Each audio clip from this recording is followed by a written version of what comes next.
This is going to be an ownership experience review. Definitely not an unbiased review of the Desert X, and much awaited, in fact. A lot of people have been asking me this question that, why have you picked up the Desert X? So let me first address that, and then we can move on to how am I finding the Desert X overall to ride, right? So I've used, so we grew up on Royal Enfields, okay, and we actually modified our Royal Enfields to do what this bike is being able to do just out of the box. So, it was, you can say that, we were basically putting it out there in the universe that someday we'll get a ready-made motorcycle which will be able to do what we want to do with it, right? I have used the Multistrada, Ducati Multistrada, and you will see there's a Pikes Peak standing right next to me here, which is a beautiful machine, amazing motorcycle. So I've used the Multistrada 1200 in my life too. I've used the Desert Sled also. What I found out is that the Multistrada was a little bit of a, too much of a motorcycle for my taste, and Desert Sled was a little too little for what I wanted to do, and I'll explain. So Multistrada, I'm not, 80% of my riding is going to be in and around Pune, okay, or a little bit touring here and there within India. So I'm not going to go on cross-continent touring anytime soon. So I thought that, Multistrada was for me a bit of an overkill. The bike was fantastic, but that guilt is worst. When you see this beautiful machine being parked in your garage and you're not being able to ride it, it's a pathetic place to be in. So I felt basically it's a little bit of a too much for what I wanted to do, and hence I let go of it. The Desert Sled was a perfect tool, perfect weapon for weekend rides. However, I could not take it for any long distance touring. So even a trip from here to Goa was extremely strenuous because of the sheer discomfort when it comes to the seat of the motorcycle, right? The seat of the motorcycle was literally like a plank. And you could not do more than 250 kilometers at a stretch at all. Even the range of the motorcycle was an issue. So I felt that the Desert Sled was a little too little for what I wanted to do with the motorcycle. Then comes the Desert X. So this is a 21-liter fuel tank. So it's got a decent amount of range. It almost gives you more than 350 kilometers range with a full tank. It's got the longest suspension travel in its segment, good ground clearance, pretty much off-road focused motorcycle, which is just perfect for what we want to do with the motorcycles. And within India, if you look at it, actually the roads are so bad that you need a bike which is going to be able to handle some off-road and broken terrain, right? So there was no thinking twice about the Desert X, and we just went ahead and, I just booked it. I basically waited about 14 months to get my hands onto this motorcycle. Finally, I got it to an extent where it had become more of a joke. The wait, I've never waited so much for anything in my life. This is the first time. But yeah, that's one reason why I bought the Desert X. How am I finding this bike, right? So let's start with, let's break it down. Aesthetically, I think I love the way the motorcycle looks.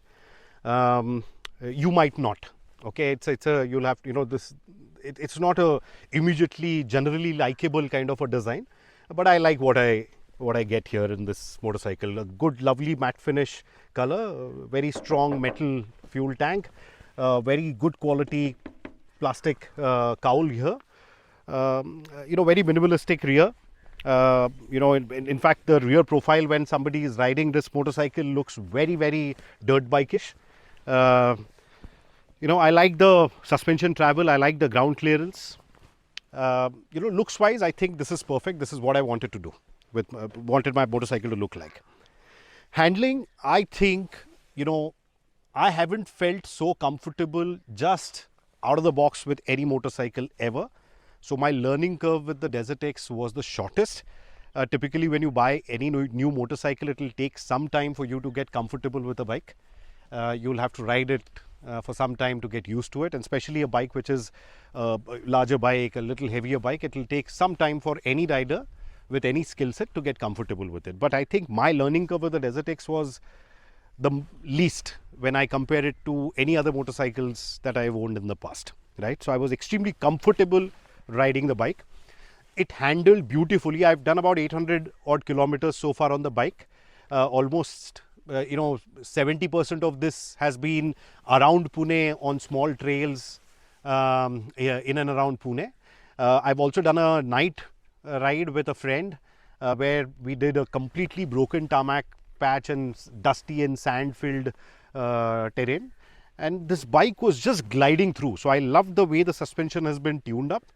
I didn't feel any need to tune up the suspension at all so far. I'll need to ride the bike a little bit more to understand what kind of setup would I like on this motorcycle. So handling looks fantastic, handling wise brilliant. And I think let's talk about the weight here. So this is not a light motorcycle, it's a heavy bike. It's about 223 kgs curb weight, which is the wet weight. It's easy to maneuver and handle the motorcycle when it's in motion. You don't even feel the weight at all. But when it's stand still or in the parking, it's a little tough to maneuver. There are no extreme imbalances or unpleasant surprises when you are trying to move the machine here and there. You know what you are moving around. But yes, it's a heavy bike. Seating wise, I think this bike is, I'm 6 feet, right? And I barely, I'm able to flat foot, and that too because the bike is extremely narrow here. So, it's not a wide bike, so I can flat foot. And especially the suspension is quite smooth, right? So when you sit on the bike, the moment you sit on the bike goes down a bit. It's good and soft. Anyone, I think, around 5'8", 5'7" should be able to handle this bike comfortably. Anything below that, of course, you're going to be tiptoeing, and it's going to be a bit tough maneuvering this bike when in standstill, right? Yeah. Now let's also talk about what all things I have done on the motorcycle so far. I've accessorized the bike a lot. So I've taken the off-road pack from Ducati. Now that off-road pack includes the most important part, which is this crash protection. It's beautifully designed and it's pretty flush. It sits flush to the entire facade here and this fairing. It also comes with this particular guard here, which is a water pump guard as a separate piece. So this crash protection.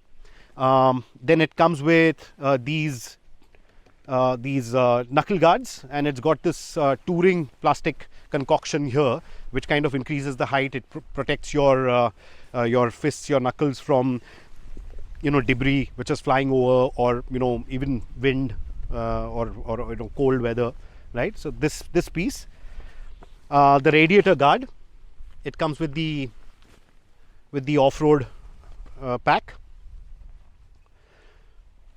It had the headlight grill. It's an extremely lightweight aluminum, I feel, kind of a guard, but it is important for our type of riding conditions because cars and trucks and bikes in front of us are going to throw a lot of debris onto you, and these beautiful looking minion like headlamps, you don't want to damage those, right? So this comes with it. Am I missing out on anything? So the crash guard, the headlamp protection, the knuckle protection, yeah, the bash plate. Now this bash plate is extremely useful, very utilitarian and very strong. It looks damn neat too and provides good adequate coverage to the entire bottom of your bike here. Yeah. The lights, I've also put the auxiliary lights, but these don't come with the off-road package. I was talking about the off-road package here. I put the auxiliary Baja Squadron Pro white color lamps, extremely important and necessary for night trails or whatever if you want to do. The only mistake that I've done is I've kind of mounted them a bit low. I think I should mount them a bit higher.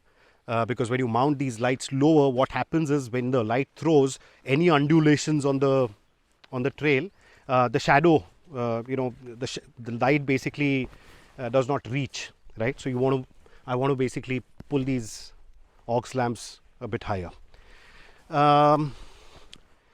Yeah, I've got the other accessory that I've put is the handlebar bag. This handlebar bag. It's extremely, again, useful and handy. You've got enough and decent amount of space. These are my glasses which I can keep here, some stickers, the number plate, right? I mean, it's pretty useful and handy. That reminds me, let me try and put this stuff also. Yeah, see, I mean, there's enough and more space here, right?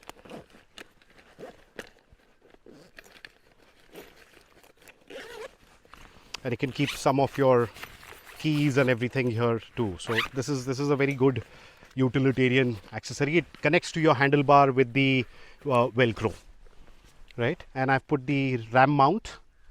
I put the indicators. These are Ducati Performance slim indicators, right? Front and rear. Yeah, that's pretty much it. Oh, the biggest, thanks Ashish. I mean, Ashish is reminding me of the accessories that I've put. So yeah, the biggest and the most important accessory is the Termignoni full system exhaust that I've put. This is the most expensive accessory onto the bike, but a must have. I mean, you can't buy a Desert X and not have a Termignoni full system on it. Believe you me guys when I say this, the performance is just brilliant. The bike sounds amazing. You know, you need this to have fun on your bike, right? Overall, I think a very good bike. You know, small details like this, you know, you see here, this is a plastic cowl which sits here, which is basically covering the chassis. If you've ridden dirt bikes ever, you'll realize how important this small piece of plastic is. When you ride, your boots typically grab the chassis.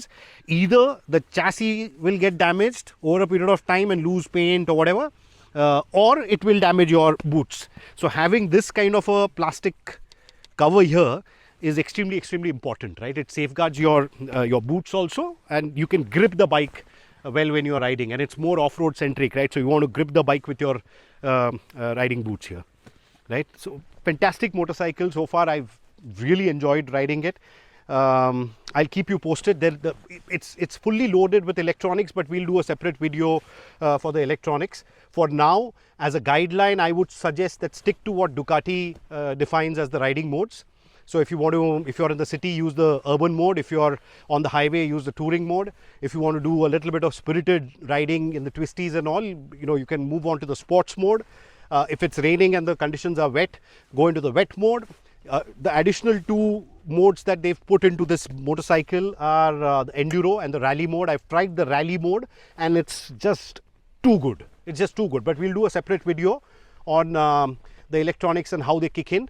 Let me just mention that anything and everything switched on or off to an extent where they've also given a ABS switch on and off button on this console here, this switch console here, right?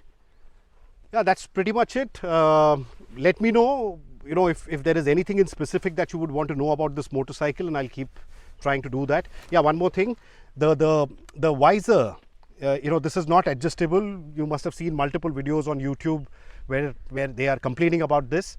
Having said that, aesthetically it looks brilliant. The only niggle or issue that I have with this is till about 85-90 kilometers per hour, this is okay. But the moment you go above 90 kilometers per hour or above 100 kilometers per hour, there is a tremendous and a very distinct amount of buffeting which happens onto your helmet. I don't know if a taller touring screen would solve that issue or no. I have ordered it. I'll keep you guys posted about what happens there. Okay. All right. Ciao. Catch you later. Bye bye.